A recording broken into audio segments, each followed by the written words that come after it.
Alright, so this is a silicone oversized mat for spillage, whether it's water or kibble.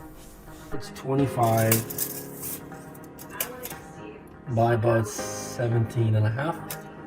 And then this 0.6 lip. So for any splashes or any kibbles, this mat will definitely protect it, and it comes in different colors as well. This is the biggest mat that I could find with the lip. Challenge with one of our cats is that she would always put her paw into the bowl and then just dump it outside, and then we would have ants all the time.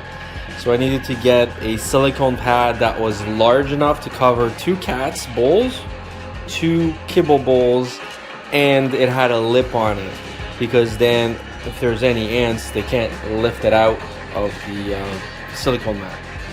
You can see that it's about 0.65, I think, and it's splash proof.